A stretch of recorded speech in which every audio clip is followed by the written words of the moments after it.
Good morning and welcome back to Better Preparedness. This is day 2 of the South Africa coronavirus lockdown, or as I call it, the virus distancing. I want to talk about two things today: essential services and daily exercise. I got my Springboks jersey on here. 5 months ago, this country was in a euphoria of the dramatic win for South Africa in the Rugby World Cup in Japan. And here we are, 5 months later, under lockdown.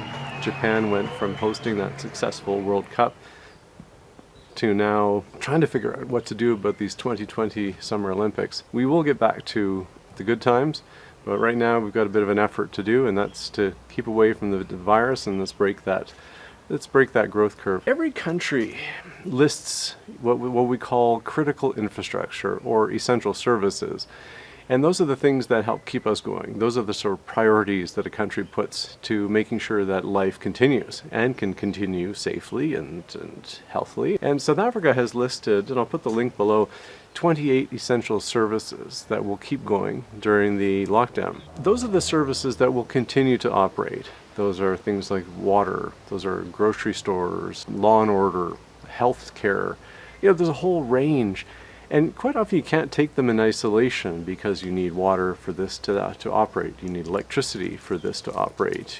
So a lot of them are intertwined or interconnected. And if you have one go down, you can have a bit of a ripple effect. And with the Eskom, power woes, that's had that ripple effect. But so far so good right now. The massively less demand on power has helped Eskom, the electricity provider, be able to provide without having to do the load shedding. So what we're not talking about right now is a mass natural disaster like a tsunami or an earthquake that has sometimes crippled places like parts of Japan. Well, Haiti, we saw the devastation.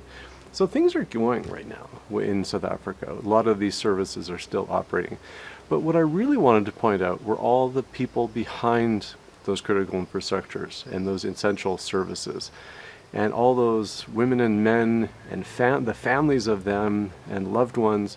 Many of them could be also single parents or parents, and having to juggle this and having to have other people help them get through this because they are single parents, but they're also nurses, they're also grocery clerks.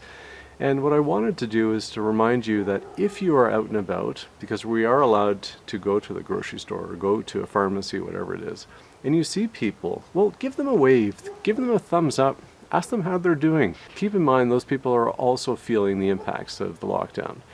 And they are also having to juggle the fact that they have to continue doing their work. And when you see the police, when you see the South African military who've been rolled out to assist the police services, they're also helping to keep us safe. They also need, a boost of morale as well. So give them a thumbs up and a thanks. All right, another part for this episode is the need for daily exercise.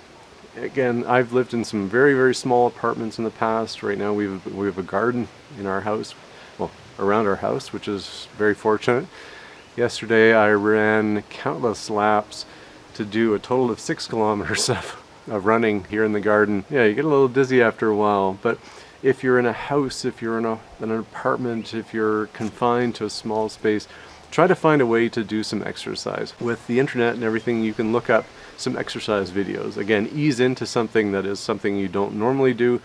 If your doctor has said don't do it, then don't do it. So, use your judgment to make sure you keep yourself safe, but make sure you figure out how to get in some exercise. If you have a smartphone and you could download an app for like a pedometer, like a step counter, and try and see just how many steps you're doing. Track that each day and see if you can do better each time, each day, and make sure you get more and more steps and more exercise. And this also applies for kids. Kids are seeing a lot more screen time probably than we should be giving them. So make sure you get out for some exercise. If you have a garden, get out on your balcony, find a way to do some exercise.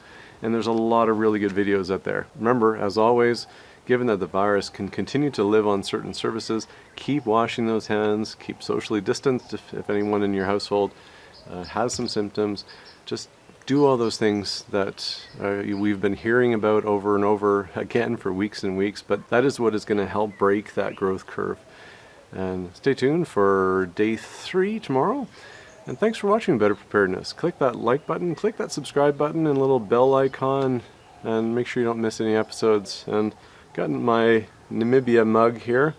Also a reminder that all the countries around South Africa and wherever you are is pretty much dealing with this COVID-19 pandemic. But listen, keep your eyes on the local. Focus on what you can do, because if you can break that growth curve of the infection rate, then we're also helping. All right, keep positive, keep your spirits up, make sure you get in your exercise, take a piece of paper, write out the 21 days if you are in a lockdown situation.